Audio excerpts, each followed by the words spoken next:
नमस्कार, आप देख रहे हैं न्यूज़ वन इंडिया। मैं हूं आपके साथ सृष्टि पांडे। कोरोना काल में केंद्र सरकार हो या राज्य सरकार अपने अपने हिसाब से सहूलियत से फैसला ले रही है। केंद्र सरकार लोगों की सुविधाओं, आर्थिक परिस्थिति, सामाजिक सरोकार और कोरोना के संक्रमण के हिसाब से फैसला ले रही है।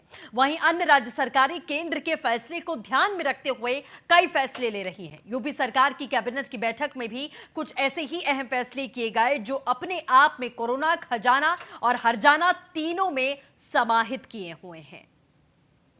योगी कैबिनेट के अहम फैसले। कैबिनेट बैठक में 10 अहम प्रस्तावों पर लगी मुहर। यूपी में डीजल, पेट्रोल और शराब के दामों में बढ़ोतरी। पेट्रोल 2 रुपए और डीजल 1 रुपए हुआ महंगा। यूपी में देसी और अंग्रेजी शराब हुई महंगी। देसी शराब 5 रुपए महंगी, 65 रुपए वाली बोतल अब 70 की मिलेगी। शराब के दाम भी 10 से 500 रुपए तक बढ़ाए गए। विदेशी शराब की बोतल 500 रुपए महंगी हुई। यूपी लोक स्वास्थ्य एवं महामारी रोग नियंत्रण अध्यादेश 2020 पर मुहर लगी। कोरोना वॉरियर्स पर हमला करने पर 6 महीने से 7 साल की सजा। 50,000 से लेकर 5 लाख रुपए तक जुर्माना। कोरोना वॉरियर्स पर थूकने पर भी होगी कानूनी कार्रवाई। 1 साल तक किसी भी सरकारी वैकेंसी पर रोक। कैबिनेट का फैसला, बढ़ेगा आर्थिक हौसला।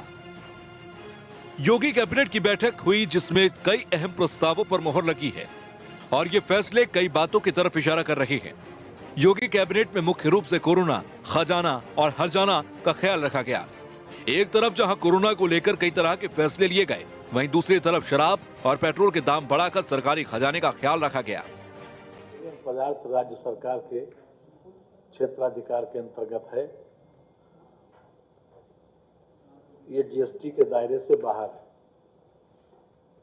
तो इस पर आज 2 रुपया पेट्रोल पर प्रति लीटर और 1 रुपया डीजल पर प्रति लीटर वृद्धि करने का निर्णय किया गया है। वहीं इस बैठक में कोरोना वॉरियर्स का ध्यान रखते हुए कई तरह की सजा और जुर्माने का प्रावधान किया गया। कोरोना मरीज जानबूझकर सार्वजनिक परिवहन के माध्यम से यात्रा करता है तो उसके लिए 1 साल से 3 साल तक की सजा और 50,000 से 2 लाख तक का जुर्माना हो सकता है। अध्यादेश के मुताबिक अगर कोई कोरोना मरीज खुद को छिपाएगा तो उसे 1 साल से 3 साल तक की सजा हो सकती है और 50,000 से 1 लाख तक का जुर्माना लगाया जा सकता है। कोरोना वॉरियर्स के खिलाफ समूह को उकसाने या भड़काने पर भी नए कानून के तहत सख्त कार्रवाई होगी। 2 साल से 5 साल तक की सजा का प्रावधान है। 50,000 से 2 लाख तक का जुर्माना लगेगा। नए अध्यादेश के मुताबिक मुख्यमंत्री की अध्यक्षता में एक राज्य महामारी नियंत्रण प्राधिकरण बनेगा जिसमें मुख्य सचिव सहित 7 अन्य अधिकारी शामिल होंगे। दूसरा 3 सदस्यीय जिला महामारी नियंत्रण प्राधिकरण होगा जिसका अध्यक्ष डीएम होगा। अश्लील और अभद्र आचरण करने पर 1 से 3 साल की सजा और जुर्माना 50,000 से 1 लाख तक का होगा। कुल मिलाकर फैसले पर मुहर तो लग गई, लेकिन क्या ये फैसला आर्थिक हौसला बढ़ाने में कारगर साबित होगा? Bureau report, news one India. जी हाँ, तो केंद्र सरकार की गाइडलाइन पर, केंद्र सरकार के आदेश पर हर राज्य अपने अपने हिसाब से, सहूलियत के हिसाब से फैसले ले रही है कि अपने देश को और अपने राज्य को वापस पटरी पर कैसे लाना है, लोगों को रोजगार भी कैसे देना है, उनके पेट भी कैसे भरने हैं, उनकी जेबों में पैसे भी कैसे रखने हैं। ये तमाम परिस्थितियां हैं जिससे सरकार को दो चार होना पड़ रहा है और बहुत बड़ी चुनौती के रूप में भी देखा जा रहा है, क्योंकि एक तरफ महामारी है जो अभी खत्म नहीं हुई है, खत्म छोड़िए वो कम तक नहीं हुई है अभी, कि ये कहा जाए कि महामारी का आंकड़ा घटता जा रहा है। इनफैक्ट महामारी का आंकड़ा लगातार बढ़ता जा रहा है, लेकिन इसी के पैरेलल हमारे देश को चलाना भी है। ऐसा नहीं है कि हम सालों तक बंदी में रह सकते हैं, उसको एक नए जीवन की तरफ हमें अग्रसर करना है। यही कोशिश सरकार लगातार कर रही है। इसीलिए हमने नाम दिया है कोरोना, खजाना और हर्जाना। हर्जाना यानी कि जो लोग नहीं कुछ कर पा रहे हैं उनका पेट कैसे पाला जाए, खजाना कि अपने राजस्व को, अपनी अर्थव्यवस्था को कैसे सही किया जाए। इन तमाम चीजों पर चर्चा हम करेंगे। तमाम खास मेहमान हमारे साथ जुड़े हैं। बीजेपी से शिवम त्यागी कुछ ही देर में हमारे साथ जुड़ेंगे। बिपिन शर्मा जी हमारे साथ पॉलिटिकल एक्सपर्ट जुड़े हुए हैं और मनोज तिवारी कांग्रेस नेता हमारे साथ में जुड़ चुके हैं। साथ ही मनीष गुप्ता जी चार्टर्ड अकाउंटेंट हमारे साथ में इस समय जुड़े हुए हैं, उनका भी रुख करेंगे। शुरुआत मनोज जी मैं आपसे करना चाहूंगी। जिस तरीके से सरकार लगातार बैक टू बैक फैसले कर रही है, आप लोगों की तरफ से भी बार बार कहा गया कि लॉकडाउन एकमात्र सोल्यूशन नहीं है, हम पूरी जिंदगी लॉकडाउन में नहीं रह सकते, कई साल लॉकडाउन में नहीं रह सकते, इसीलिए उसके पैरेलल सरकार को कुछ सोचना पड़ेगा कि अर्थव्यवस्था को कैसे एक नया जीवन दान दिया जाए, लोगों को कैसे फिर से पटरी पर लाया जाए। उसी के लिहाज से जो लगातार फैसले दर फैसले हम देख रहे हैं, आप कितने संतुष्ट दिखाई दे रहे हैं? देखिए सृष्टि जी, सरकार के द्वारा जो फैसला लिया गया है कोरोना वॉरियर्स के संदर्भ में और कोरोना से संबंधित जो भी फैसले लिए गए कुछ हद तक हम उसका स्वागत करते हैं जी। दूसरी बात, चूंकि देखिए लॉकडाउन, मैंने ये निश्चित रूप से कांग्रेस ये कह रही है कि लॉकडाउन इसका समाधान नहीं है, लेकिन लॉकडाउन का भी होना सरकार के इस फैसले के साथ हम लोग खड़े हैं जी, क्योंकि हमें किसी भी तरीके से संक्रमण को रोकना है। दूसरी बात जो आज के चर्चा का विषय है, मैं उस पर एक टिप्पणी करना चाहूंगा कि सरकार के द्वारा ये आदेश जारी किया गया है, पेट्रोल और डीजल की कीमतों में 1 और 2 रुपए की बढ़ोतरी हुई है।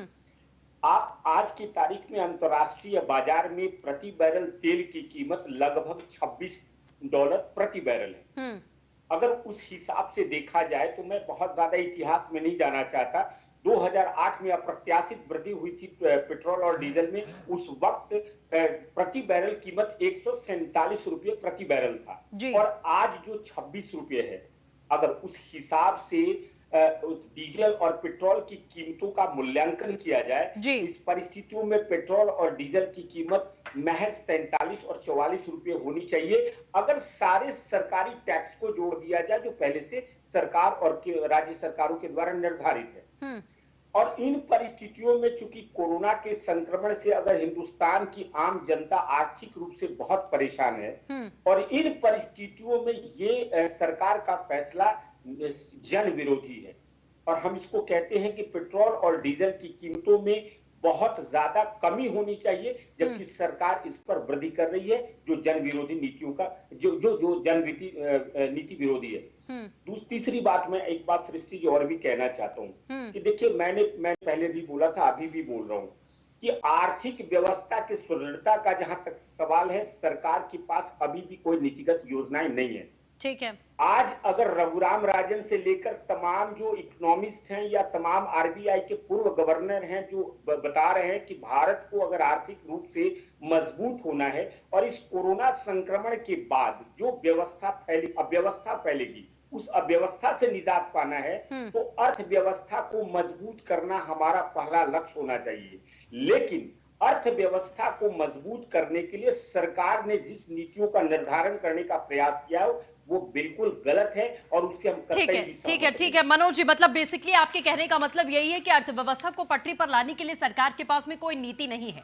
रघुराम राजन और उनके जैसे जितने भी लोग हैं जिनसे राहुल गांधी लगातार वार्तालाप कर रहे हैं, लगातार उनसे जानने की कोशिशें कर रहे हैं, सिर्फ उन्हीं को पता है कि अर्थव्यवस्था वापस कैसे पटरी पर लानी है। सरकार बिना नीति के, बिना किसी फैसले के यहां तक आ चुकी है। चलिए मैं मनीष जी का रुख करना चाहूंगी, वो इस बात को, इस पॉइंट को ज्यादा अच्छे से हमें समझा पाएंगे। मनीष जी, आपने बातें सुनी होंगी, अगर आप हमारे साथ जुड़े हैं तो प्लीज आप थोड़ा एक्सप्लेन करिए। जैसा कि अभी मनोज जी ने कहा कि यह फैसला पेट्रोल डीजल को लेकर जो लिया गया, यह जन विरोधी है।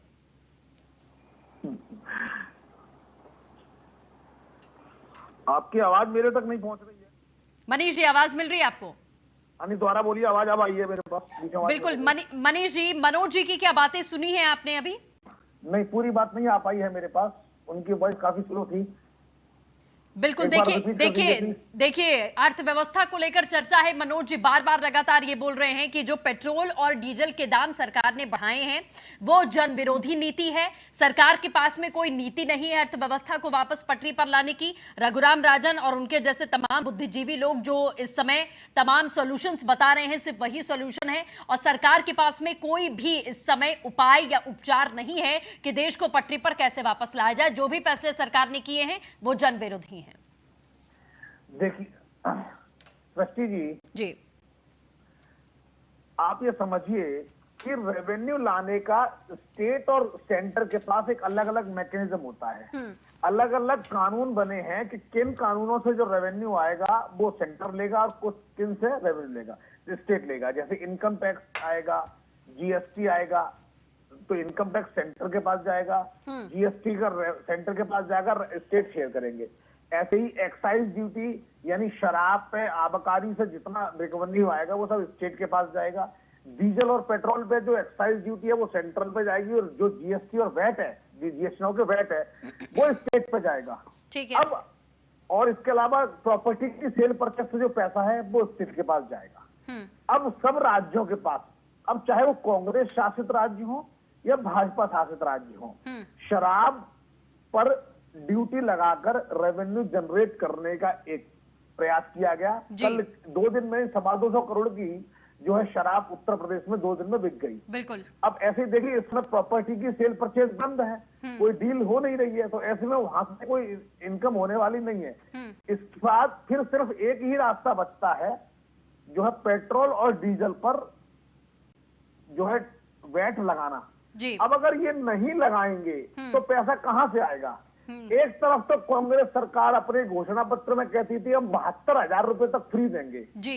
वो पैसा कहां से आएगा ये इन्होंने कभी बताया नहीं। बिल्कुल। अब अगर पैसा लाना है तो गिनी चुनी चीजें, आप सिगरेट पे टैक्स लगाइए, तंबाकू पे लगाइए, शराब पे लगाइए, डीजल पेट्रोल पे लगाइए।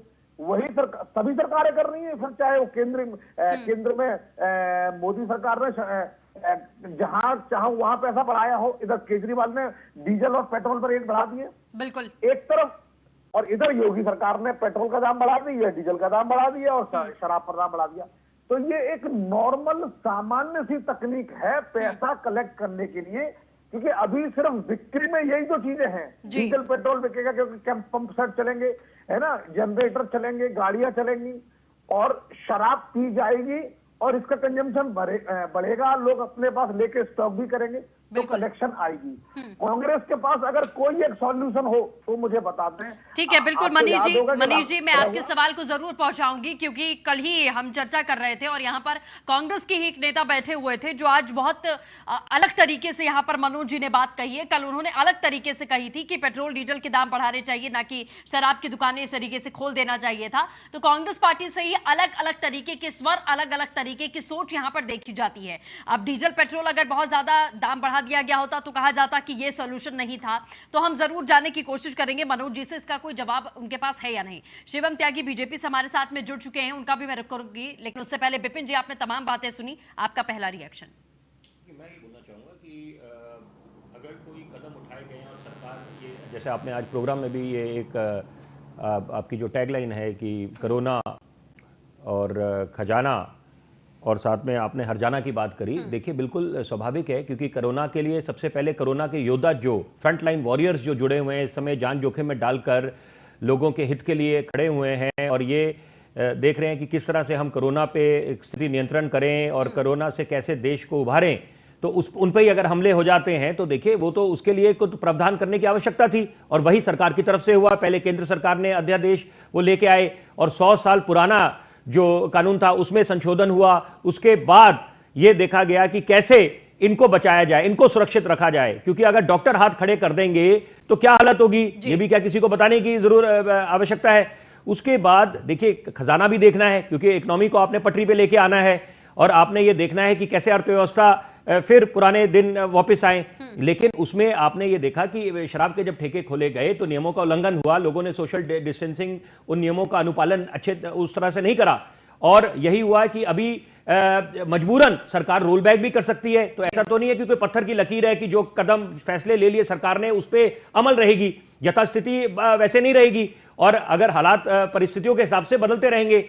और ये यहाँ ये देखना कि आपने हरजाना की बात करी, हरजाना देखिए आवश्यक इसलिए है क्योंकि लोगों को कैसे समझ आएगी। जैसे आप शराब के ठेकों की बात करें, अगर सख्ती नहीं करी जाएगी तो वो तो नियमों की धज्जियां उड़ाते रहेंगे। उसी तरह से जो लोग अगर कोरोना योद्धाओं पे हमले करेंगे, उन पे अगर आप जुर्माना उनको नहीं लगाएंगे, उनको जेल की सजा का डर नहीं होगा, तो वो तो हर चीज हल्के में ले लेंगे। और फिर आप देखेंगे कि डॉक्टर हाथ खड़े कर देंगे, नर्स जितने हैं, सफाई कर्मचारी है, तो पुलिस अधिकारियों पे हमले हुए हैं, मीडिया कर्मियों पे हमले होते हैं, धमकियां दी जाती हैं। देखिए ना, अब आप इधर स्टूडियो पे आती हैं, अपनी जान जोखिम डाल के आती हैं। आप किस लिए आ रही हैं? क्योंकि कारण ये, घर से भी कई लोग आप देख रहे हैं कि हम लोग घर से भी कार्यक्रम चल रहे हैं, लेकिन आप आते हैं ताकि एक जनता को जागरूक कर सके, और जो सरकार की नीतियां हैं, सरकार जो नए कदम लेके आए हैं या उनकी जो अनोखी पहल है उसको जनता तक पहुंचा पाए। तो वो माध्यम है मीडिया लोग। और अब ये देखना है कि मैं एक बात से सहमत हूं। मनोज तिवारी ने जब बात बोली कि डीजल और पेट्रोल के दाम की बात करी, वो स्वाभाविक है। देखिए, वो एक जनता के दर्द की बात है। आपने शराब के दाम की बोले दाम क्यों बढ़ाए, वो बात जायज है, सरकार वहां पर जायज है कि आप अगर शराब पीना चाहते हैं तो उसकी कीमत भी चुकानी पड़ेगी आपको, सरकार को अर्थव्यवस्था भी पटरी पे लेके आनी है। लेकिन पेट्रोल डीजल की बात से मैं सहमत हूं मनोज तिवारी जी की कि एक तरफ कच्चे तेल के दाम नीचे गिर गए और उसके बाद क्यों आपने इसमें बढ़ोतरी करी पेट्रोल और डीजल में। लेकिन मैं ये हैरान होता हूं जब लोग, क्योंकि तीन बातें हैं, जो अध्यादेश आया है और संशोधन जो हुआ है उत्तर प्रदेश के, जो ये लोक स्वास्थ्य एवं महामारी नियंत्रण जो अध्यादेश आया 2020 का, उसमें तीन मुख्य बातें हैं। पहली बात कि कोरोना योद्धा जो है जिन पे हमले होंगे उन पे क्या कार्रवाई होगी, उसका प्रावधान है। दूसरी बात, उनके साथ जो बदतमीजी करेगा, जैसे थूकने के जो किस्से सामने आए, उसके साथ साथ यह बोला गया है कि जो संक्रमण छुपाएंगे, जो अपनी बीमारी छुपाएंगे या संक्रमित होते हुए पब्लिक ट्रांसपोर्ट का इस्तेमाल करेंगे और ऐसे चीजें करेंगे जिससे संक्रमण और फैलने का खतरा बढ़ जाएगा, तो वहां पर कार्रवाई होगी। लेकिन मुझे दुख इस बात का है कि जो मुख्य बातें हैं सरकार ने दो चीजों को ज्यादा तवज्जो दिया है कि जो हमले होंगे कोरोना योद्धा पर, और साथ साथ उनके साथ जो बदतमीजी से पेश आएंगे उन पे कार्रवाई होगी।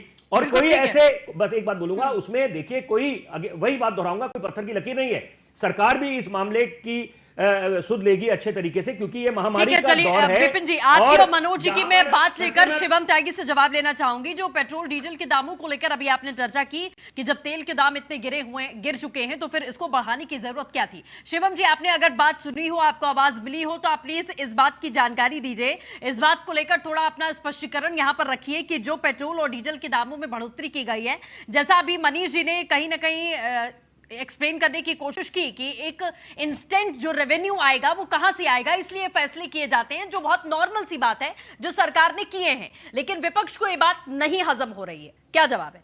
देखिए, विपक्ष की तो मैं जहां तक बात करूं, इस देश में सबसे पहले तो मनोज जी कुछ और कहते हैं, राहुल गांधी जी कुछ और कहते हैं, प्रियंका गांधी कुछ और कहती हैं, सोनिया गांधी कुछ और कहती हैं। तो मुझे लगता है कि कलेक्टिवली एक विपक्ष को एक तरफ से एक संरचनात्मक कोई सोल्यूशन लेकर अगर आए तो सरकार को उसे सुनने और मानने में कोई परेशानी नहीं है।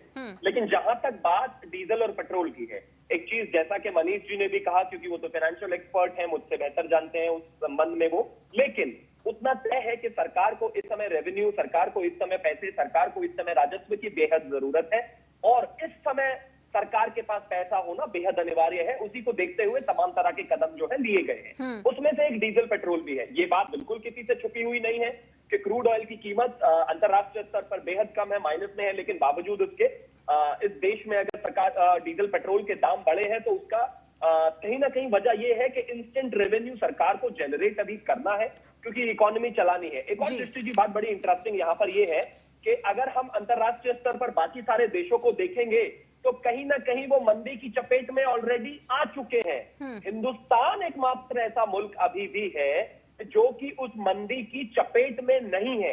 ना होने का कारण ये है कि कहीं ना कहीं सरकार की जो नीतियां रही है वो ऐसी रही है कि वो आने वाले समय में देश के लिए लाभकारी होंगी, और आज भी लाभकारी है। मैं मानता हूं इंस्टेंट रिलीफ के लिए जिस तरह से ये पैसे बढ़ाए गए हैं, आम आदमी की जेब पर थोड़ा प्रेशर जरूर पड़ेगा, लेकिन जैसा कि देश लॉकडाउन में है, बहुत ज्यादा अनिवार्य कोई चीजें अगर है तो वही खुली है, ऑरेंज और ग्रीन जोन में ही ज्यादा वाहन चल रहे हैं। मैं मानता हूं समय के साथ जैसे जैसे हम इस महामारी से बाहर आएंगे तो सरकार अपने आप ही डीजल पेट्रोल पे से दाम पे जितना भी ये वैट बढ़ाया है कोरोना का उसको वापस लेगी। लेकिन अभी इंपॉर्टेंट चीज ये है कि देखिए, जान बचाना अनिवार्य है। कोई व्यक्ति इस देश में कोरोना से एक भी नहीं मरना चाहिए, ये सरकार की प्राथमिकता है। लेकिन सरकार की दूसरी प्राथमिकता साथ साथ ये भी है कि कोई एक व्यक्ति भूख से भी नहीं मरना चाहिए। अगर कोई भूखा है तो उसको खाना पानी पहुंचाना भी सरकार की जिम्मेदारी है, और सरकार सुचारू रूप से तभी चल पाती है जब सरकार के पास राजस्व हो। और इस पूरी दुनिया में, मैं हिंदुस्तान की बात नहीं कर रहा हूं, हम तो 130 करोड़ के देश है, लेकिन अगर कोई छोटा भी देश है, इटली जितना भी देश है, इस पूरी दुनिया में कोई भी देश महामारी के लिए प्लान नहीं कर सकता, क्योंकि महामारी जब आती है वो अनप्लान्ड होती है, 100 साल में एक बार आती है। आप इतनी सुविधाएं जुटाकर नहीं रख सकते। जैसा कि हमने अभी कोरोना में देखा, और हम अगर चाहें तो 100 साल के आने वाले 100 साल के लिए प्लानिंग कर ले, वैसा नहीं हो पाता है। ठीक है। लेकिन इतना जरूर सरकार विश्वास दिलाती है इस देश की जनता को कि जो पेट्रोल डीजल के दाम बढ़े हैं, जैसे ही हम इस स्थिति से बाहर आएंगे, जैसे ही कोरोना की चपेट से बाहर जाएगा देश और प्रदेश, उसके साथ साथ ये तमाम तरीके जो चार्जेस लगे हैं इनको वापस ले लिया जाएगा और किसी तरह की कोई परेशानी नहीं होगी। लेकिन इसके साथ साथ मेरा कांग्रेस और विपक्ष से एक सवाल भी है कि इनके यहाँ पर तो बहुत बड़े बड़े अर्थशास्त्री बैठे हैं, आदरणीय श्री राहुल गांधी पता नहीं नोबेल लॉरिएट है या क्या है, इसके साथ अखिलेश यादव भी बाहर से पढ़कर आए हैं। अगर इनके पास इससे कोई बेहतर प्लान है, अगर है, तो प्लीज बताएं जरूर। ठीक है, बिल्कुल मैं मनोज जी के पास आना चाहूंगी। मनोज जी देखिए, आपने बहुत आराम से बात कह दी कि सरकार ने जो फैसला किया ये जन विरोधी फैसला है, यानी कि जनता के और देश के खिलाफ में आपने ये फैसला बता दिया। लेकिन आप ही बार बार कहते हैं कि जो एक्सपर्ट्स हैं वो ये बात कह रहे हैं कि आपको जनता के हाथ में पैसा देना पड़ेगा, आपको उनके हाथ में उनके जेब में पैसा देना पड़ेगा, कई महीनों तक उन्हें घर बिठाकर खाना खिलाना पड़ेगा, ये सरकार की जिम्मेदारी है। ईएमआई भी सरकार को भरनी पड़ेगी, सरकार को खाना भी देना पड़ेगा, सरकार को रेंट भी देना पड़ेगा, सरकार को सब कुछ करना पड़ेगा।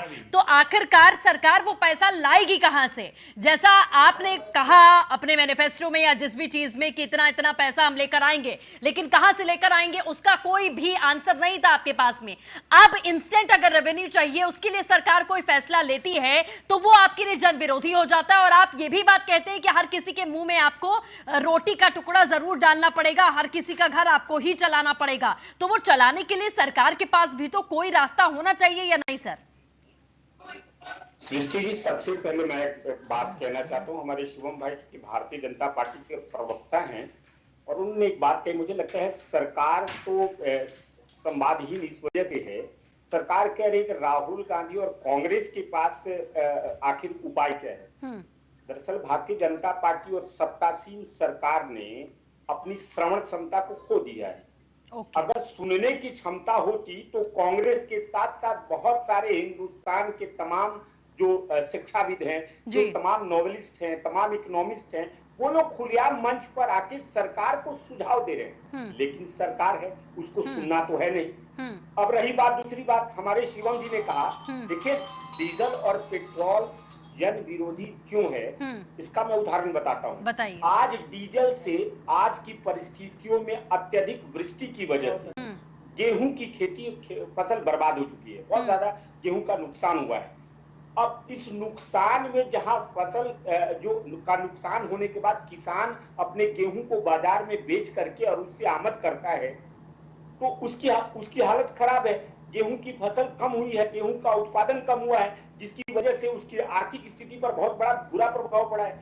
इस आर्थिक बुरे प्रभाव में सरकार को किसानों के प्रति संवेदनशील होने की आवश्यकता थी। तो डीजल और पेट्रोल में मैं मानता हूं, डीजल और पेट्रोल तमाम सारी चीजों से रेवेन्यू सरकार को मिल सकता है, इंस्टेंट रेवेन्यू इसका एक रीजन बन सकता है। लेकिन इस इंस्टेंट रेवेन्यू को जन विरोधी इसलिए कहा जा रहा है क्योंकि ये देश के वैसे लोगों के साथ जुड़ा हुआ है जो अन्नदाता है, जो पूरे देश को भोजन देता है। तो ठीक है, इसका जवाब आपको शिवम जी देंगे। शिवम जी नहीं सर, आप जवाब लेते चलिए। आपने जन विरोधी एक्सप्लेन किया कि जन विरोधी क्यों है। अब शिवम जी बताएं कि ये जन विरोधी इसलिए है, बताइए शिवम। सृष्टि जी, मुझे आपको सृष्टि जी 5 सेकंड में एक बार सवाल बताना पड़ेगा, क्योंकि मैं लगातार बोल रहा था कि मनोज जी की आवाज मुझे बिल्कुल नहीं आ रही है। ये किस कॉन्टेक्स्ट में जन विरोधी कह रहे हैं?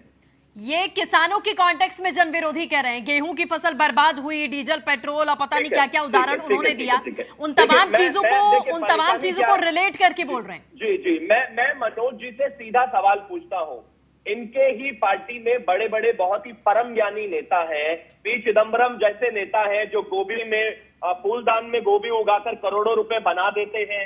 इनके ही पार्टी में तमाम तरह के वो नेता हैं जिनको पैसा कमाना और बनाना आता है। मेरा इनसे निवेदन है, मैं इनके सारे सवालों के जवाब दूंगा, लेकिन उन सवालों के साथ साथ मेरा एक सवाल भी है कि इनके पास क्या कोई प्लान है? आकर सिर्फ टीवी पर बैठना और ये कह देना कि सरकार जन विरोधी है, तो उसके पीछे एक प्रॉपर प्लान होना चाहिए। जैसे कि अगर आप कहते हैं कि ये जन विरोधी सरकार है, अगर आप होते तो क्या करते? इस हिसाब से तो इस दुनिया में आज के समय में जितनी भी सरकारें हैं वो जन विरोधी है, क्योंकि जहां पर भी कोई भी सरकार है और जहां पर भी कोरोना है, वहां के नागरिकों को, वहां के किसानों को, वहां की जनता को परेशानी हुई है। अब मैं किसानों के कॉन्टेक्स्ट में आ जाता हूं। इन्होंने बोला कि गेहूं जी। की फसल खड़ी हुई है। उत्तर प्रदेश की अगर हम स्पेसिफिकली बात करें, आदरणीय योगी आदित्यनाथ जी ने बिल्कुल साफ कहा है कि मंडियों को किसानों के पास चलकर जाना पड़ेगा, उनकी खड़ी फसल खरीदनी पड़ेगी। मैं खुद एक गांव से आता हूं, वेस्टर्न यूपी के, और तमाम उत्तर प्रदेश में ट्रैवल करता हूं। सारे काम बहुत ही सुचारू रूप से चल रहे हैं। चलिए बिल्कुल शिवम जी, इसी पर मैं वापस आऊंगी। जी हाँ, तो योगी कैबिनेट के आज तमाम प्रमुख फैसले सामने आए हैं जो कहीं ना कहीं अर्थव्यवस्था के लिहाज से, आम आदमी के लिहाज से और कोरोना वॉरियर्स के लिहाज से भी बेहद अहम माने गए हैं। विपिन जी, आपको सवाल पूछना चाह रहे हैं। मैं दो सवाल पूछना चाहूंगा, एक शिवम से और एक मनोज जी से, कांग्रेस के। शिवम जी से मैं पूछना चाहूंगा कि राजस्व बढ़ाने के लिए और तरीके भी अपना सकते थी सरकार। आपने जब पेट्रोल डीजल की बात करी और एक समय जब कच्चे तेल की कीमतें बिल्कुल आप खुद मानते हैं कि माइनस में आई हुई हैं, और जीरो भी नहीं माइनस में आई हुई हैं, तो उस समय पहले कोरोना काल में वैसे मार पड़ी हुई है लोगों को और आम आदमी को, अपने घरों में लॉकडाउन है, काम वाम सब ठप पड़ा हुआ है, उसके साथ साथ पेट्रोल डीजल की मार। दूसरी बात कि आप जब बोलते हैं कि टेस्टिंग की बात करते हैं कि संक्रमित जितने लोग हैं, आप उसमें कैसे आप ये देखेंगे कि कौन सही मायने में संक्रमित है और कौन छुपा रहा है अपना संक्रमण और फिर वो पब्लिक ट्रांसपोर्ट यूज कर रहा है? तो यहां पर तो आप खुद समझ सकते हैं अपने आप में आइडेंटिफाई आप कैसे करेंगे, बेसिकली आप कैसे आइडेंटिफाई करेंगे? ठीक है शिवम जी, आप जवाब दीजिए इस बात का। देखिए, मेरे मित्र ने जो सवाल पूछा वो बहुत ही बेहतरीन है, लेकिन वो उतना ही बेहतरीन है जिसका कोई आधार नहीं है। मैं उसका जवाब दे देता हूं कैसे। मेरे मित्र के हिसाब से मैं आज मुंबई जा सकता हूं 1 घंटे में, लेकिन पूरे देश का सिस्टम बंद पड़ा हुआ है, फ्लाइट चल नहीं रही, ट्रेन चल नहीं रही। मैंने पूछा कैसे, तो इन्होंने कहा ये मुझे नहीं पता, लेकिन आप 1 घंटे में मुंबई जा सकते हो। अरे कमाल का लॉजिक है। ये तो कह रहे हैं मुझसे कि अर्थव्यवस्था को सुधारने के और भी तरीके हो सकते हैं, लेकिन तरीका एक नहीं बताया, क्योंकि इनको पता है कि और कोई इंस्टेंट तरीका इस समय राजस्व बढ़ाने का है ही नहीं। ये एक ऐसा काम है कि जैसे मैं किसी को चीज को छूं और भाग जाऊं, वैसा नहीं हो सकता।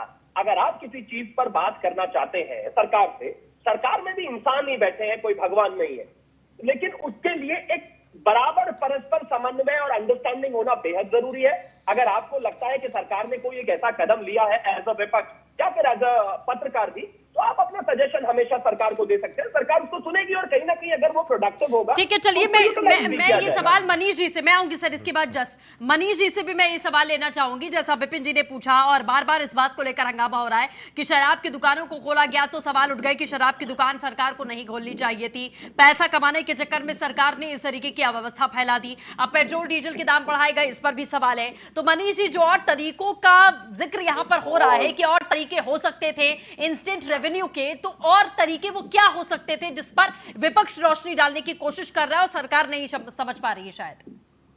देखिए जी, विपक्ष तो हवा में डंडे मारने की कोशिश में है। हाँ। अब आप ये समझिए कि और कोई तरीके इस समय है नहीं, और अगर कोई तरीके जिनसे 2-4 करोड़ रुपए की रेवेन्यू जनरेट हो जाए उसका कोई मतलब नहीं है। होने को तो टोल टैक्स भी है, रोड टैक्स भी है ना जी, व्हीकल टैक्स भी है, लेकिन जब गाड़ियां ही नहीं बिक रही हैं तो उनसे क्या टैक्स आएगा? बिल्कुल। तो कांग्रेस को इस समय ये समझने की जरूरत है। मैं आपको याद दिलाऊं, जब रघुराम राजन का इंटरव्यू राहुल गांधी ने लिया था जी, तब उस दिन भी उन्होंने एक खास बात ये कही थी कि स्ट्रेटेजी अपनाई जाए, स्ट्रेटेजी से काम किया जाए। अरे भाई, स्ट्रेटेजी है क्या? हवा पे टैक्स लगा दें क्या? पानी पे टैक्स लगा दें क्या? अरे टैक्स लिमिटेड चीजों पे लगेगा। इनकम टैक्स आपने डिले कर रखा है, ठीक है, टीडीएस जमा नहीं हो रहा है, जीएसटी की आपने एक्सटेंशन कर रखी है। अभी आज ही खबर आई है आपने नेगोशिएबल इंस्ट्रूमेंट को भी आपने रोक लगा दी है। अभी खबर आई है कि आपने जो आर्बिट्रेशन पे डिले लगा दिया है। कोर्ट में काम हो नहीं रही है, कोर्ट फीस आएगी नहीं, तो कहां से होगा? जो बेसिक तरीके हैं वो आबकारी है। अब आप कहिए शराब की जगह तंबाकू को बेचिए, उससे मिल जाएगा। अब समस्या ये, तंबाकू बेचते तो लोग तंबाकू खा के थूकेंगे तो उससे कोरोना फैलेगा, तो वहां पे भी नहीं कर सकते, तो एक शराब बचती है। अब शराब के लिए कांग्रेस चाहे तो होम डिलीवरी करा दे, अगर कांग्रेस होम डिलीवरी करा देगी तो कोरोना भी बचेगा और जो है रेवेन्यू भी आएगा। ठीक है, ठीक है, कांग्रेस से होम डिलीवरी व्यवस्था करे। मैं अपनी बात खत्म कर देता हूं। ठीक है, मैं मनोज जी आपसे 2 बातें बोलूंगा। पहली बात, क्योंकि आपने अर्थव्यवस्था की बात करी, आपने सरकार को आईना दिखाने की कोशिश करी, आपने बोला इकोनॉमी देखिए, राजस्व कैसे होगा और आपने अपने चिंता जाहिर करी, बिल्कुल स्वाभाविक है, जायज है। लेकिन अर्थशास्त्री तो आपकी सरकार में भी बहुत बैठे थे जब था, तो तब इकोनॉमी का क्या हाल हुआ था, एक बात। दूसरी बात, आपने सुझाव की बात करी, आपने बोला सजेशंस, आपने ऐसा भी बोला जब आपने अपनी बात आगे रखी। तो देखिए सजेशंस तो बहुत, सजेशंस देना भी वो दौर है, सजेशंस देना, और साथ में आपने बोला जितने बुद्धिजीव ये लोग आ रहे हैं बार बार सरकार को कुछ बताना चाहते हैं। सरकार को तो वो अवार्ड वापसी वाले भी आए थे, काफी दिखाने, अपने अवार्ड वापस करना चाह रहे थे। देखिए कम से कम इस समय मैं यहां पर आपने पेट्रोल डीजल की बात करी, बिल्कुल वो उसमें मैं इत्तेफाक रखता हूं। और सरकार को, क्योंकि अभी मनीष जी ने भी बोला वो ये बात की, और क्या तरीका हो सकता है? देखिए तरीका ये हो सकता है, 100 बातों की एक बात, कि जो आपने कोरोना टैक्स लगाया है शराब पर, तो वो आप और बढ़ा सकते हैं, उसमें कोई दिक्कत नहीं है। जो पीने की जिसको आदत है या जिसको पीने की तलब है वो तो फिर भी देगा, सर आपका दाम जवाब ऑलरेडी बढ़ा हुआ है। मनोज जी बोलिए। मनीष गुप्ता जी चार्टर्ड अकाउंटेंट हैं। बहुत छोटा सवाल है अर्थव्यवस्था पर, जरा मैं उनको एक बात कहना चाहता हूं। मुझे लग रहा है भारतीय जनता पार्टी का एजेंडा बोल रहे हैं। 2008 में अप्रत्याशित वृद्धि हुई थी डीजल और पेट्रोल की अंतर्राष्ट्रीय बाजार में ओपेक कंट्रीज के द्वारा, $147। मनीष जी से सवाल है, चूंकि चार्टर्ड अकाउंटेंट लिख रहे हैं, 2008 में 37% फसल बर्बाद हुआ था, खरीफ फसल। मनीष जी से सवाल है, 37% खरीफ फसल की बर्बादी के बावजूद भी उस वक्त डीजल और पेट्रोल में महज 6.5% की वृद्धि हुई थी। इसको कहते हैं कांग्रेस इकोनॉमी। अब देखिए एक चीज मैं आपको बताता हूं, सृष्टि जी, मुझे मनीष जी से कहने इसलिए मैं पूछ रहा हूं कि बड़े शब्दों में लिख रहे हैं चार्टर्ड अकाउंटेंट और भाषा बोल रहे हैं। मुझे लग रहा है उनको, सरकार को ये सलाह देना चाहिए अर्थव्यवस्था के मामले में 2008 से लेकर के, और ये 2020 है, 2013 तक कांग्रेस की सरकार थी। क्रॉनिकली मैं बोल सकता हूं, 2008 में 26%, 2013 में उनको ये पता होना चाहिए कि 27% की अप्रत्याशित कमी आई थी। उसके बावजूद भी डीजल और पेट्रोल में बहुत ज्यादा वृद्धि नहीं हुई थी। और जबकि नहीं, देखिए मनोज जी, देखिए पहली बात तो ये है कि जो आप बार बार ये इंडिकेट कर रहे हैं कि चार्टर्ड अकाउंटेंट ये लिख रहे हैं बड़ा, इससे आप उनके काम के ऊपर सवाल उठा रहे हैं। आप कह रहे हैं, आप जस्टिफाई करिए कि आप चार्टर्ड अकाउंटेंट हैं, आप ये चाहते हैं। नहीं सर, देखिए वो भी हमारे गेस्ट ही हैं। मैं नहीं सुनूंगी आपकी बात, वो भी हमारे गेस्ट ही हैं। आप क्या कहना चाहते हैं कि जो जुबान आप बोलते हैं, यहाँ पर बैठा हर एक व्यक्ति वही जुबान बोलेगा? आप हवा में तीर चला रहे हैं, तो मनीष गुप्ता भी यहाँ पर बैठकर हवा में तीर चलाएंगे, वो भी यहाँ पर बैठकर आपकी ही जुबान बोलेंगे। ये 2008 से 2014 नहीं चल रहा है, ये कोरोना महामारी चल रही है, सर। इकोनॉमी के साथ साथ लोगों की जान को बचाना है, 2008 में क्या पूरे देश में बंदी थी? 2008 में क्या पूरे देश में बंदी थी? क्या सारा काम ठप पड़ा था? 2008 में सब लोग घर में कैद थे, 2008 में सारी फैक्ट्रीज बंद थी। क्या उस समय पूरा देश बंदी की कगार पर था? उसके सकारात्मक सोच, मनोज जी, किसके हाथ में थी? बोलिए, हिंदुस्तान को सोने की चिड़िया कहा जाता था, $1 1 रुपया था। बताइए आप, विपिन जी एक मिनट, चार्टर्ड अकाउंटेंट पे सवाल उठा रहे हैं। विपिन जी एक मिनट, पहली बात देखिए मनोज तिवारी जी, आपको कोई अधिकार नहीं है कि आप किसी के काम पर सवाल उठाएं, आप किसी को टारगेट करें यहाँ पर बैठकर कि आप बड़ा चार्टर्ड अकाउंटेंट लिख रहे हैं और आप बीजेपी की भाषा बोल रहे हैं। तो आप क्या चाहते हैं कि वो चार्टर्ड अकाउंटेंट लिख रहे हैं तो वो कांग्रेस पार्टी की भाषा बोलेंगे? जितने वो पढ़े लिखे हैं और जितनी समझ है उनमें इन तमाम मुद्दों को लेकर, वो समझाने का प्रयास जरूर कर रहे हैं कि बहुत नॉर्मल सी बात है, इंस्टेंट रेवेन्यू आपको जनरेट करना है तो बहुत नॉर्मल सी बात है ये फैसला। सर, इंस्टेंट रेवेन्यू आप कहां से लेकर आएंगे?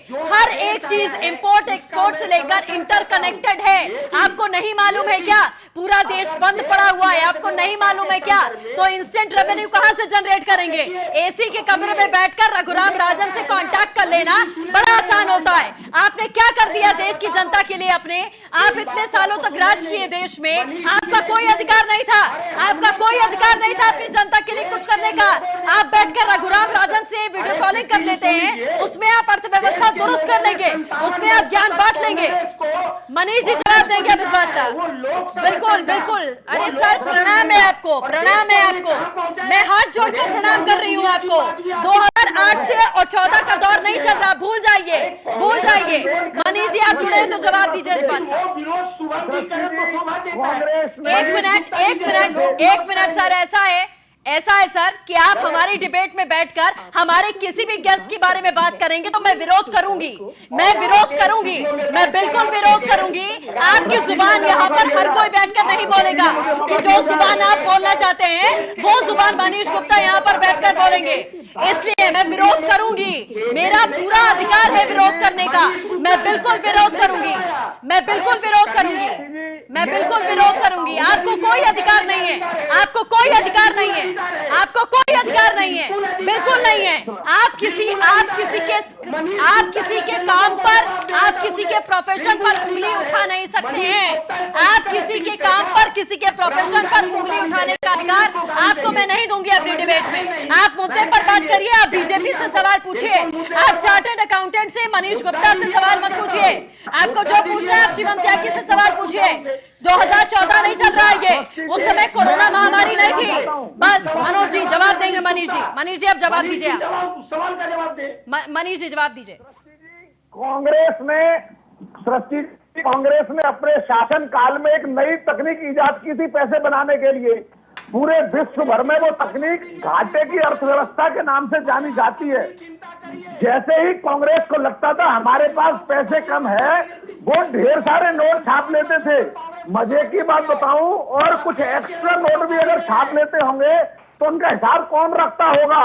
तो घाटे की अर्थव्यवस्था में नोट छापने की टेक्नोलॉजी कांग्रेस लेके आई।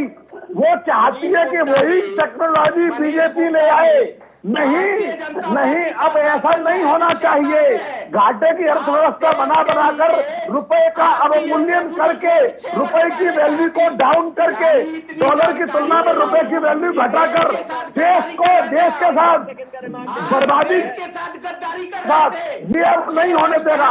देश की जनता इसे बर्दाश्त नहीं करेगी और कांग्रेस इसी तरह के प्रपोजल लेके आएगी कि जनता को बांटने का कोई झूठा बहाना कर दो और नकली नोट और नोट। मनीष जी मैं आऊंगी आपके पास में, मनीष जी मैं आऊंगी आपके पास में। मनीष जी और मनोज तिवारी जी 1-to-1 अब हो चुका आपका, 1-to-1 हो चुका आपका। आपने सवाल उठा लिया, उन्होंने जवाब दे दिया, आप मुझे आगे बढ़ने दीजिए। विपिन जी हम कल भी इसी मुद्दे पर चर्चा कर रहे थे, आज एक नमूना और हमारे सामने। हम अर्थव्यवस्था को लेकर बात कर रहे हैं, हम कैबिनेट के फैसलों को लेकर बात कर रहे हैं कि हर सरकार अपनी तरफ से कैसे कोशिश कर रही है। यहाँ पर न श्रेय लेने की होड़ है, न कोई एजेंडा चल रहा है, न पता था कि 100 साल पहले से महामारी की तैयारी आपने कर ली है और अब आप पैसा बचा रहे हैं और जन विरोधी फैसले कर रहे हैं। ये बात सभी को मालूम है। विपक्ष जो कह रहा है कि हम सरकार के साथ खड़े हुए हैं, वो इस तरीके से पीठ में छुरा घोंपने का काम कर रहा है। देखिए निश्चित बात है कि आज चर्चा उस पे करनी चाहिए थी कि किस तरह से उत्तर प्रदेश सरकार की अगर आप बात करें कि कितनी अच्छी एक अनोखी पहल हुई है कि उन्होंने राज्य महामारी नियंत्रण प्राधिकरण का गठन करा है, वो फैसला दिया है और साथ में जिला तहत पर भी उन्होंने, जिला लेवल पर भी उन्होंने उस चीज का गठन के लिए उसकी घोषणा करी है।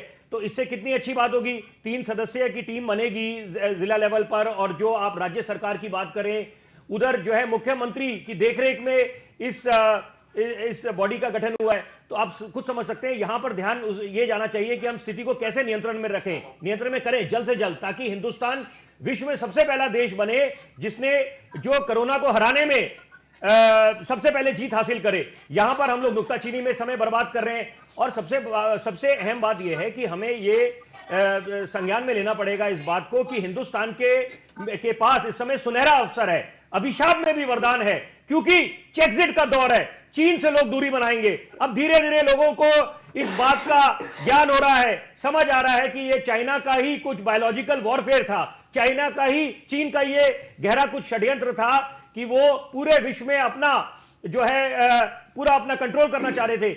और अब जो है चीन से लोग दूरी बनाएंगे। आप दक्षिण कोरिया की बात करें, जापानी कंपनियों की बात करें, अमेरिका की कंपनियों की बात करें, तो हिंदुस्तान में अपने प्लांट्स लगाना चाहते हैं, अपना बेस सेटअप करना चाहते हैं। तो यहां पर तो आपको एक फेवरेबल एनवायरमेंट बनाना पड़ेगा। जो प्रधानमंत्री का तवज्जो रहा है ईज ऑफ डूइंग बिजनेस, और हम कैसे रोजगार यहां पर लेके आए, मेक इन इंडिया जैसे उनका पॉलिसी है, और साथ में स्किल इंडिया। तो यहां पर तो देखिए ये क्योंकि राष्ट्रहित की बात है और हमारी सबसे बड़ी जो ताकत है वो जनशक्ति है। यहां पर तो सबको कदम से कदम मिलाना पड़ेगा और एक सुर में सुर मिलाना पड़ेगा। और कोरोना योद्धा पे देखिए कितनी शर्म की बात और चिंता का विषय है कि जब आप कोरोना योद्धा जो जान जोखिम में डाल के लगे हुए हैं, और जनता को उनका क्या एक मकसद है सिर्फ कि हम कैसे देश को उभारे इस स्थिति से, कोरोना काल से आगे ले जाएं, और ताकि हम लोग विश्व में सबसे पहला देश बने हिंदुस्तान कि जिसने कोरोना को हराया। और अभी भी आप देखें हमारे हिंदुस्तान की आबादी को मद्देनजर रखें और स्वास्थ्य व्यवस्था को देखें, हम बाकी देशों के मुकाबले लाख गुना अच्छे हैं। और अभी भी वही बात है, संयम बरतना है। अब जैसे आपने देखा कि जब शराब की दुकानें खोली गई तो लोगों ने नियमों का उल्लंघन करा, तो मजबूरन, क्योंकि देखिए सरकार ने लॉकडाउन की भी अगर घोषणा की बात करें तो बिल्कुल सही समय में निर्णय लिया था। तो यहां पर तो राजनीति होनी नहीं चाहिए, इसके बाद यहां पर तो राजनीति होनी नहीं चाहिए, नुक्ताचीनी का समय नहीं है। ठीक है शिवम जी बोलिए। देखिए, सबसे पहले तो मैं एक चीज कहना चाहता हूं कि एक चीज हमें समझने की बात है कि जिस मेक इन इंडिया की बात कर रहे हैं हमारे मित्र, कांग्रेस ने उसको किस तरह से खारिज किया और किस तरह से उसको रेप इन इंडिया कहा था। आज उसका एक्सप्लेनेशन कुछ ऐसा है कि इंडिया में make in India PPE kit 2.5 lakh per day बन रही है। 2.5 lakh per day PPE kit बना रहा है हिंदुस्तान, वो भी मेक इन इंडिया। अब कांग्रेस की बात कर लेते हैं कि कांग्रेस क्या करती है। कांग्रेस इस दुनिया में जब भी हिंदुस्तान को किसी चीज की जरूरत पड़ी, कोई अपॉर्चुनिटी आई, उसको इन्होंने घोटाले में तब्दील कर लिया। राजीव गांधी के समय में जीत लानी थी इस देश में, जीत घोटाला कर लिया। अगस्ता वेस्टलैंड घोटाला कर लिया, आदर्श घोटाला कर लिया, और उसके बाद कॉमनवेल्थ में जहां हिंदुस्तान का नाम ऊंचा होना था वहां पर कॉमनवेल्थ घोटाला कर लिया। वो तो शुक्र मानिए कि कोरोना के समय में इस देश में कांग्रेस की सरकार नहीं है, नहीं तो पीपीई किट घोटाला, सैनिटाइजर घोटाला, हैंड वॉश घोटाला, तमाम तरह के घोटाले ये लोग करते। अब प्रॉब्लम ये है कि इनको ये घोटाले करने का मौका मिला नहीं है, तो सरकार को क्रिटिसाइज करना शुरू कर दो। अब क्रिटिसिज्म के लिए जब सरकार इनसे पूछती है कि चलो ठीक है, अगर आप कोई बात, आपके पास कोई रचनात्मक सुझाव है तो आप उसको सरकार को दीजिए, वो इनके पास होता नहीं है। तो पहले शुरू करेंगे पैसे से। और मनीष जी ने बिल्कुल सही कहा, हिंदुस्तान में रुपए का डीवैल्यूएशन सबसे पहले 1966 में कांग्रेस की सरकार में हुआ। यानी कि रुपए की सबसे पहले वैल्यू इन्होंने गिराई और लगातार गिराते आए हैं। जब भी पैसे की कमी, देश में अर्थव्यवस्था में कमजोरी आई, नए नोट छाप दिए, उससे रुपया डीवैल्यूएट हो गया। सारी नीतियां जो थी, जिस तरह की इनकी थी, उन नीतियों पे ये देश नहीं चल सकता, क्योंकि उन्हीं नीतियों की वजह से आज रुपया कहां पर है। 58 साल की सरकार में इन्होंने क्या किया है वो पूरा देश जानता है। ठीक है, चलिए मनोज जी, पीछे जाने की जरूरत नहीं है। देखिए अभी समय और सिचुएशन ऐसी नहीं कि उन तमाम चीजों को, उन तमाम मुद्दों को गिनाए कोशिश की जाए। मनोज जी से मैं बहुत सीधा सा सवाल पूछना चाहूंगी, आपकी बात का जवाब मैं नहीं लेना चाहूंगी, क्योंकि 50 साल 60 साल 70 साल क्या हुआ देश में, अभी उससे किसी प्रकार का रिलेशन यहाँ पर है नहीं। मनोज जी से मैं सिर्फ ये पूछना चाहती हूँ कि मैं मान लेती हूँ सारी चीजें जो कांग्रेस पार्टी कह रही है कि बार बार विपक्ष सरकार को चेताने की कोशिश करता रहा, बार बार ये कहता रहा कि भाई आपको सुझाव देता रहा और आप उसको नहीं मानते रहे। इन्होंने कहा कि आपने सुनने की क्षमता जो है वो खत्म हो चुकी है। तो मैं यहां पर न्यूज वन इंडिया के मन से जानना चाहती हूं कि पेट्रोल डीजल ना बढ़ाया जाता, शराब की दुकानें नहीं खोली जाती, इंस्टेंट रेवेन्यू जनरेट के लिए कोई फैसला नहीं किया जाता, तो कौन सा वो ब्रह्मास्त्र फैसला था जो कांग्रेस पार्टी के पास में है, जो सरकार को करके तुरंत इस अर्थव्यवस्था को पटरी पर लाया जा सकता था? मैं सिर्फ इसका जवाब जानना चाहती हूँ। देखिए, सबसे पहले सृष्टि जी, बहुत शालीनता से मैं एक बात कहना चाहता हूं जी कि सत्ता को दीर्घायु होने के लिए शालीनता की आवश्यकता होती है। आपने पूछा मेरे से एक सीधा सवाल, मैं उसका जवाब दे देता हूं। जी, सरकार के पास बहुत सारी ऐसी व्यवस्थाएं हैं जो जनता से जुड़ी हुई हैं, और उन जनता से जुड़ी हुई चीजों को जी, अगर आज की परिस्थितियों में उससे जनता, सरकार के द्वारा कोई वृद्धि की जाती है और वो प्रभावित होती है, तो उसको जन विरोधी बोलेंगे, निश्चित बोलेंगे। अब कहां से जेनरेट होगा? जेनरेट होने के लिए, जैसे शराब के मामले पर हमने उसका क्रिटिसाइज नहीं किया, हमने कहा अच्छी बात है, उस पर होना चाहिए। मैंने आपको ये बोला कि मोदी जी से लेकर के तमाम भारतीय जनता पार्टी के मंत्रीगण आते हैं और टेलीविजन पर ये बोल के जाते कि सरकार गरीबों और किसानों की हितैषी है। हाँ। और आज गरीबों और किसानों से सीधा जुड़ा हुआ मामला डीजल और पेट्रोल का है। तो डीजल और पेट्रोल के कीमतों को बढ़ा करके जनता पर बोझ लादना, वैसी जनता पर जो देश के लिए आज की तारीख में अन्न दे रही है, ये निश्चित रूप से जन विरोधी है। अब रही बात कि जनरेट कहां से होगा, तो शराब से लेकर के बहुत सारी ऐसे चीजें हैं जिसको उपाय सुझाया है कांग्रेस ने। बार बार रघुराम राजन की बात मैं इसलिए कर रहा हूं कि अगर चूंकि ये सरकार को लगता है कांग्रेस जो बोल रही है वो विपक्ष की भाषा बोल रही है, लेकिन मैं ये कह रहा हूं कि रघुराम राजन कांग्रेस के नेता तो है नहीं। आज देश में जितने भी लोग हैं, सिर्फ रघुराम राजन का ही सवाल नहीं है, बहुत सारे लोग हैं जो सरकार को ये सुझाव दे रहे हैं कि अगर अमुक चीजों को शामिल किया जाए तो सरकार के पास कौन सी वो चीजें, मैं वही तो जानना चाह रही हूँ कि कौन सी वो चीजें हैं। देखिए मैंने आपको बताया शराब उत्पाद कर आपको बढ़ाना था। नहीं वो तो कर दिया सरकार ने।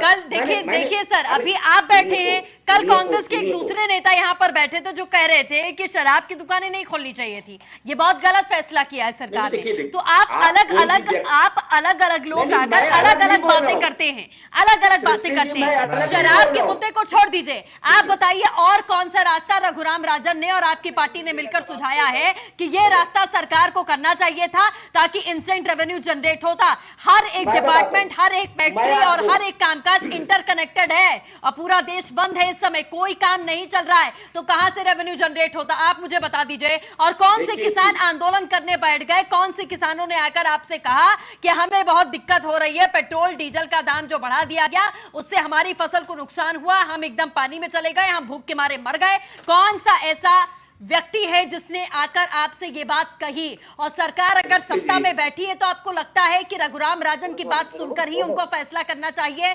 सरकार के पास में इतनी क्षमता नहीं है कि वो अपना फैसला खुद ले सके। प्लीज सृष्टि जी, हास्यास्पद बात यह है कि आप बार बार कह रही हैं कि किसान सड़कों पर नहीं है। लॉकडाउन में किसान आपके सड़क पर तो आएंगे नहीं भाई, वो हो नहीं सकता है। तो आपको अगर महाराष्ट्र में मजदूर आए ना सड़कों पर सर, महाराष्ट्र में आए ना मजदूर सड़कों पर, आए कि नहीं आए? आए कि नहीं आए सर? आए कि नहीं आए? आप बताइए, महाराष्ट्र में सड़कों पर आए वो मजदूर की नहीं आए कि ट्रेन चलने वाली है चलो यहाँ से चलते हैं? आए ना? आए कि नहीं आए? बताइए, आए कि नहीं आए? आप ये बताइए, आप ये बताइए। आप यहाँ पर बैठकर किसानों के मसीहा बन गए। संजय निरुपम कहते हैं कि माफ कीजिएगा, हम हर एक व्यक्ति को खाना नहीं खिला सकते, हम हर एक व्यक्ति के मुंह में रोटी नहीं डाल सकते। संजय निरुपम यहां पर आकर खुद चिल्ला चिल्लाकर ये बात कहते हैं कि जब महाराष्ट्र वाला मामला हुआ कि हम हर किसी को भाई साहब रोटी नहीं खिला सकते, जो सरकार ये कहती है वो झूठ बोलती है। तो जहां पर आपको अपनी रिस्पॉन्सिबिलिटी निभाने की बात आती है, वहां आप कहते हैं कि हर एक व्यक्ति को खाना नहीं खिलाया जा सकता। जहां कोई फैसला सरकार करती है वहां पर आप कहते हैं कि संजय निरुपम की है तो चर्चा बात, मेरा जवाब सुन लीजिए। हाँ बताइए बताइए बताइए। आप भारतीय जनता पार्टी का एक नेता बता दीजिए आज के तारीख में जो महाराष्ट्र में संजय निरुपम की तरह आम जनता के साथ जुड़कर उसको भोजन पहुंचा रहा हो। अच्छा, ये सब सीट रूम के नेता हैं। तो ये संजय निरुपम का कोई डुप्लीकेट व्यक्ति है क्या सर, जो आकर यहाँ पर बोलता है? सर आपको बीमारी हो गई है, आपको बीमारी हो गई है, आपको बीमारी हो गई है, आपको बीमारी हो गई है, आपको बीमारी हो गई है, आपको बीमारी हो गई है। जब आपको आईना दिखाया जाता है तो मिर्ची ऐसे ही लगती है। आ रही हूँ सर, जब आपको आईना दिखाया जाता है कि सर नीचे आईना देखिए और देखिए कि आपने क्या किया है और अपने गिरेबान में झांक कर देखिए कि आप क्या कर रहे हैं। जहां पर आपकी जिम्मेदारी वहां पर आप क्या कर रहे हैं। महाराष्ट्र हब बना हुआ है, पूरे देश का हब बना हुआ है। क्या जिम्मेदारी निभाई आपने, क्या जिम्मेदारी निभाई? मनोज जी बात सुनिए, आपके दिमाग में खुशी है, आईना कोरोना की राजधानी बना हुआ है महाराष्ट्र, लेकिन हम वहां पर भी राजनीति नहीं करते। पहले सुन लीजिए, आप भी क्षमता रखिए, मादा रखिए सुनने का। आप तब से चिल्लाई जा रहे हैं। अरे मनोज भाई सुन लीजिए, दूसरा का पक्ष भी आगे आने दीजिए। महाराष्ट्र का आपने बात करी, महाराष्ट्र की, तो मैं उसमें बोलना चाहता हूँ कि आपको पता है, लेकिन ये देश हमारे देश का ऐसा हिस्सा है, इसलिए हम नुक्ताचीनी नहीं करेंगे। पहले बोलने दीजिए। मैं आपसे एक सवाल पूछता हूँ, आप सवाल पूछ रहे हैं, मैं आपसे एक सवाल पूछना चाहता हूँ। जब कोविड की इंस्पेक्शन टीम, जांच की टीम जाती है किसी राज्य में, क्या उनके सरकारी काम में बाधा डालनी चाहिए या नहीं? आप बोलिए। पश्चिम बंगाल में क्या हुआ? डेरेक ओब्रायन कहते हैं एडवेंचर टूरिज्म के लिए आई हुई है। आपकी क्या प्रतिक्रिया है उसके बारे में बोलिए। विपिन जी, आप मेरे बड़े भाई हैं, मैं आपसे एक निवेदन करना चाहता हूं। देखिए, आप एक पत्रकार हैं और मेरा आपसे एक सीधा सवाल है, सत्ता से सवाल होना चाहिए कि भैया विपक्ष से सवाल होना चाहिए? महाराष्ट्र में किसकी सरकार है? नीतियों का विरोध अच्छा, किसका महाराष्ट्र में होना किसकी चाहिए? सरकार है? अरे भाई मैंने तो उनको शिवम को पूछा, मैंने शिवम को पूछा केंद्र सरकार को लेकर, मेरा जवाब महाराष्ट्र में। अच्छा मैंने बोलिए, महाराष्ट्र में किसकी सरकार है? पूरे हिंदुस्तान में गुजरात एक ऐसा राज्य है जहां के प्रधानमंत्री बात करी आपने, गुजरात की स्थिति इतनी महाराष्ट्र का दिया मामले में। तो चलिए ठीक है, शिवम त्यागी हमारे साथ जुड़े। आखिरी कमेंट शिवम, आपसे आखिरी कमेंट जल्दी से वाइंड अप करना है मुझे, आखिरी कमेंट।